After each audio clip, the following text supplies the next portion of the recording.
So mga parts, ipapakita ko sa inyo yung tamang pag-wiring nitong ating solar setup. Bali, ang unang ikakabit natin mga parts, itong wire nitong battery. Lead acid battery po siya. Ayan mga parts, rechargeable. Siya nga pala mga parts, bago nyo ikabit yung mga wiring, may tamang setting nitong solar charge control natin. Panoorin nyo na lang po sa ibang tutorial dito sa YouTube, kasi masyadong haba yung video natin mga parts. Bali, nilagyan ko na rin ng marking yung wiring nya para hindi tayo magkamali. Pag pula, ibig sabihin mga parts, positive siya. Ito muna unang ikakabit natin mga parts. Tsaka hindi kayo magkakamali mga parts sa ating solar charge controller, kasi meron naman siyang mga indicator. Ayan o, may label siya dito. Ikakabit na natin mga parts yung positive nya.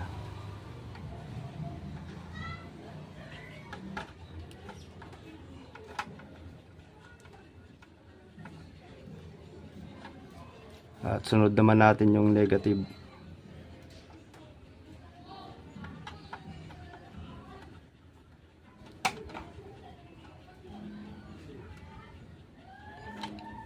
Ayan mga parts, nagkaroon na siya ng display sa kanyang controller. Tapos ang susunod naman natin mga parts, yung wiring nitong panel natin, yung solar panel na kinabit natin sa bubong. Bali, ganun din ang ginawa ko. Nilagyan ko siya ng label kung alin yung positive nitong wire nya.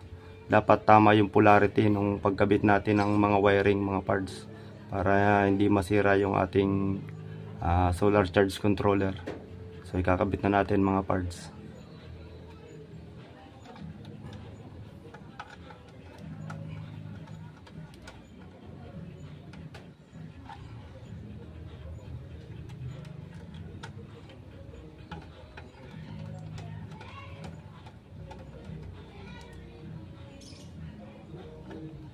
So ayan na mga parts, nagkaroon na ng display yung solar sa ating solar charge controller. Ayan o, nagcha-charge na siya mga parts. Ngayon testingin naman natin kung talagang nagana. Lalagyan natin siya ng bumbilya. So ayan mga parts, ito na yung bumbilyang tetestingin natin. 12 volts DC siya at 12 watts. Ito yung tetestingin natin kung may output nga ba talaga tong solar charge controller natin. Kailangan tama rin yung polarity ng pagkabit natin mga parts, para gumana talaga yung ilaw. So ikabit na natin mga parts. Basta lagi yung tatandaan mga parts, kapag kapulang wire, automatic yun, positive yun. Kapag itim naman, negative. Kabit na natin.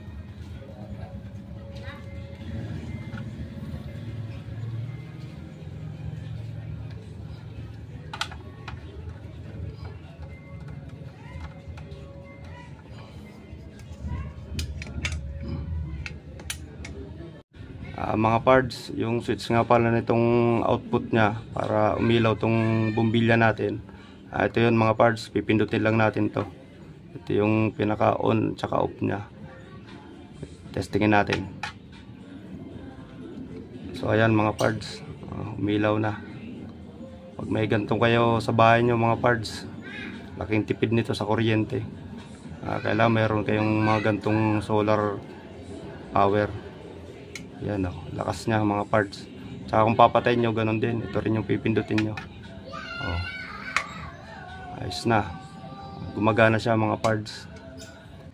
So mga parts, ang tetestingin naman natin yung solar pan ko.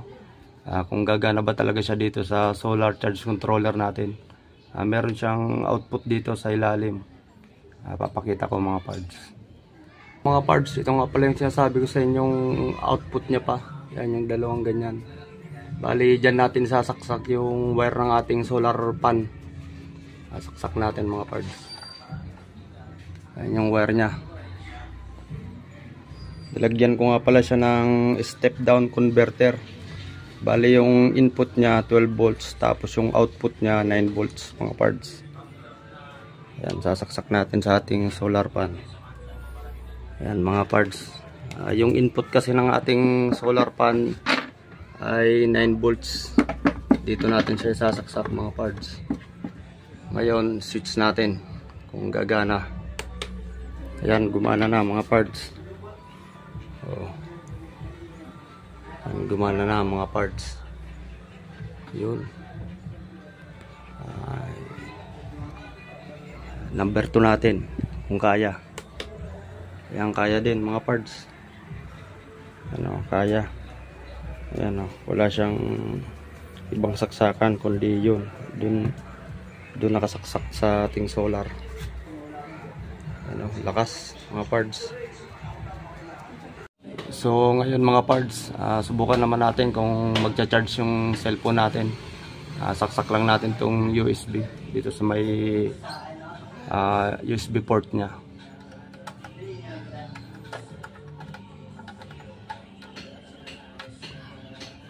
Testingin natin mga parts.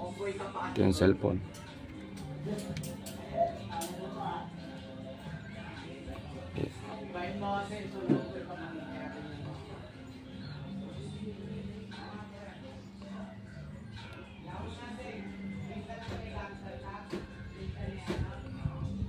Masyadong lobat pala ito mga parts. So ayan mga parts, nakita nyo nagcha-charge na siya. Ayan o. Laking tulong pag may ganito kayo mga parts na solar, lalo na kung walang kuryente. Tsaka malaki matitipid nyo sa kuryente. Ayan mga parts. Ayan o. I-charge siya mga parts.